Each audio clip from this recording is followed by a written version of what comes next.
এত কই তুই ভালো হয়ে যা ভালো হয়ে যা, তুই তোমার কথা শুনিসই না। তোরে কইছি বউ তোর বিয়ে করে আনছি, তুই বড় লোকি ভাব নিয়ে চলবি, তোর মধ্যে যেন কোনো ছোট লোকি ভাব না থাকে। তোরে দেখলে যেন মানুষ বোঝে যে তোর জামাই জমিদার, জমিদার তোর জামাইয়ের মধ্যে ভাব আছে। তোরে দেখলি না মানুষ বুঝবো যে তোর জামাই বড় লোক। কে মানুষের কি মশাই কামড়িছে যে মানুষ আমারে দেখে বুঝবো আপনি জমিদার? টাকা পয়সা কি যে করুম। কতগুলো টাকা গুনতাছে, আমার যেমন টাকা লাগবে কেমনে কই? এই শুনো না, একটা কথা ছিল। কি কথা কই এলাও? আমার একটা জিনিস লাগতো। হ্যাঁ কই এলাও? আমার কিছু টাকা লাগতো। তারপর?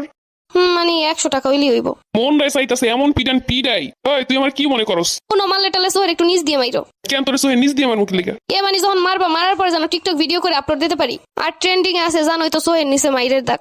তোর টিকটক করে খাওয়ান লাগবো এখন? আরে টিকটক করে খাওয়া লাগবে কি কইছি? সবাই করে, আমিও করবো আর কি। তুমি যদি মারো তাহলে সোহের নিচ দিয়ে মাইরো, তাহলে বাইরে লয়ে যাবো। তুই আমার কাছে 100 টাকা চাই আবার কথা কস? তোরে 1000 বার কয়ে দিছি তোর টাকা লাগবে আমার, তোরে চাবি না আলমারির ভিতরে বান্ডিল বান্ডিল পড়ে আছে। তোর কি আমার মনে হয় ভিখারি? 100 টাকাই তো লাগবো। তোর 100 টাকা লাগবো কি লেগা? তুই আমার বউ, আমার কি টাকার অভাব? তুই 100 টাকা চাস কি লেগা? মানে বাড়ির সামনে